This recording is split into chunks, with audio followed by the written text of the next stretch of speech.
este término historia, ¿no? Como nosotros hablamos de Lucas, nosotros vamos a ver que, bueno, digamos, la historia desde las ciencias sociales vienen de Heródoto, ¿no? Que era el Ujú. padre, pues, de la historia.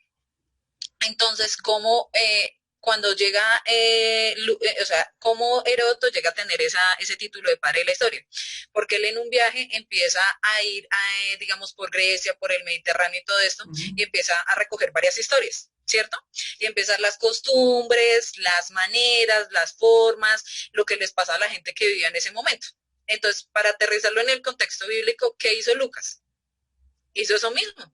Él empezó a hacer todo eso. Si nosotros leemos el texto bíblico, ¿qué es el texto bíblico? Una secuencia de historias, ¿sí?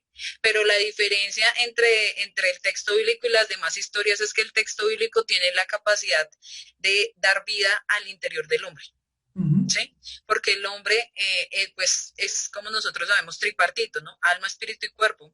Pero entonces, digamos, esa historia bíblica alimenta el espíritu del hombre, porque es el mismo Dios revelándose al hombre a través de su palabra, a través de su historia. Y nosotros nos damos cuenta que nosotros somos ese pueblo que estamos vagando por este mundo. Ujú. ¿Sí? Entonces, la historia nos sirve para eso, o sea, la historia nos sirve para... Hay un dicho que dice que el que no conoce su historia está condenado a repetirla, si no estoy mal fue Napoleón Bonaparte, él dice, el que no conoce su historia está condenado a repetirla, y es verdad. Cuando nosotros no conocemos la historia, volvemos a caer en esas mismas cosas. Pero el acercarnos de una manera reflexiva a la historia nos va a poder permitir cambiar el curso de esa historia. ¿Sí? Ujú. Por eso la importancia de aproximarnos a la clase de religión desde la historia y no solo en la clase de religión, sino desde todas las otras materias. ¿Sí? Usted en el transcurso de estas clases se va a dar cuenta que el texto bíblico, las personas que creen en Dios, incluso muchos de los avances científicos más importantes, lo hicieron personas que fueron creyentes y no ateas como mucha gente cree, porque el ateísmo es una concepción bastante moderna, ¿no? Ujú. Entonces, ahora usted para ser científico tiene que ser ateo. Nosotros vamos a ver que en la época medieval y en las épocas anteriores a esa época, todo el mundo era creyente. Y muchas de las formulaciones de la ciencia de ese momento se dan a partir de la creencia con Dios. Entonces vamos a ver cómo ese desarrollo histórico que vamos a hacer durante la clase nos va a enriquecer y nos va a aportar.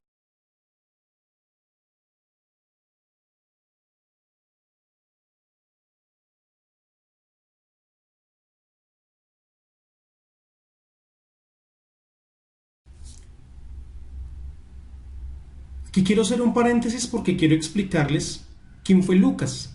Lucas, el historiador del Nuevo Testamento, también fue médico. Y resulta que Lucas escribe dos grandes volúmenes.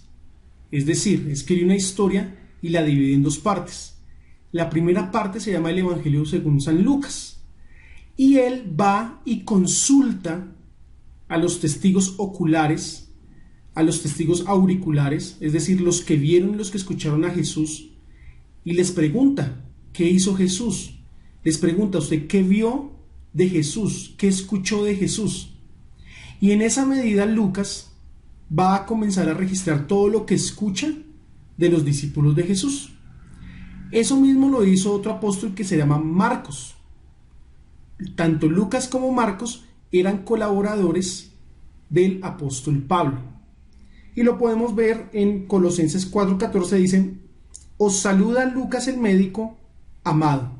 Y en Filipenses también, en la Biblia, Pablo habla de Lucas y habla de otros colaboradores como Marcos, que ya lo acabamos de mencionar, Aristarco, Demas y Lucas, que son colaboradores de él. En el libro de los Hechos, Lucas va a narrar lo que es la historia de la iglesia.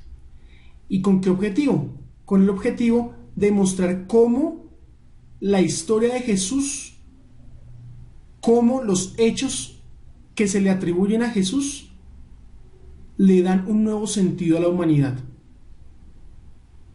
Le dan un nuevo sentido a Israel y cómo también los libros de la Biblia nos muestran un registro histórico en el cual nosotros podemos estar seguros de su legitimidad.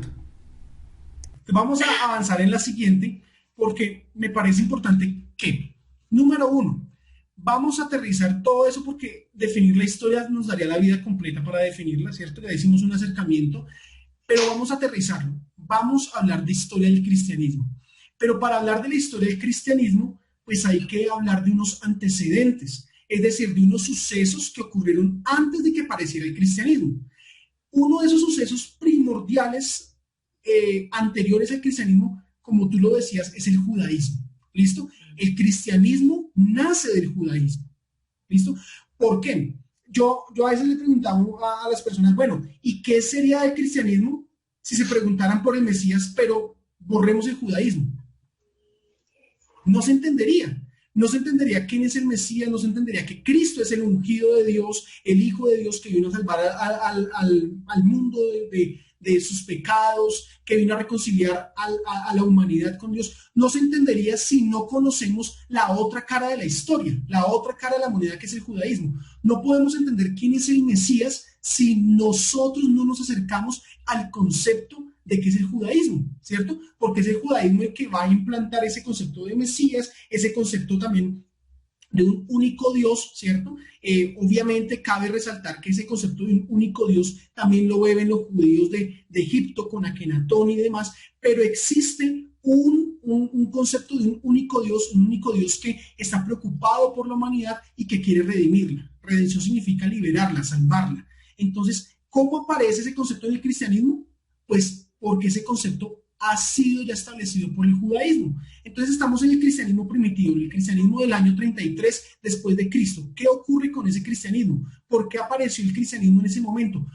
Pues hay que analizar los antecedentes de ese suceso tan maravilloso. Es tan maravilloso que, como tú lo decías, se parte la historia en dos, decimos antes de Cristo, después de Cristo, e incluso aquí lo tenemos en las fechas, ¿cierto? 2500 antes de Cristo, 2100 antes de Cristo, aparece entonces un evento, aparece una persona, fundador del cristianismo, pero esa persona, ¿por qué aparece y cuáles son sus antecedentes históricos? Pues tenemos que remitirnos directamente al judaísmo y como toda religión, el judaísmo tiene un libro sagrado. Y en este caso, los libros sagrados del judaísmo van a revelar ese carácter del cristianismo, van a revelar qué es el cristianismo y cómo se convierte en una superación de ese judaísmo. ¿Listo? Sí. Bueno, entonces, bueno, lo primero es que en la pantalla nosotros vamos a empezar a mirar, aquí nosotros vamos a ver un mapa, ¿cierto? Y para, bueno, inicialmente vamos a decir que en la historia de la humanidad existen tres religiones que van a ser conocidas como las religiones del libro, ¿sí?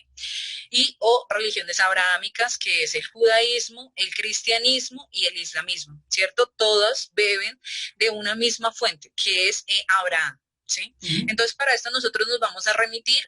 El texto bíblico se divide en dos partes, en dos grandes, digamos, como volúmenes, vamos a decirlo de esta manera, que es el Antiguo Testamento y el Nuevo Testamento, ¿cierto?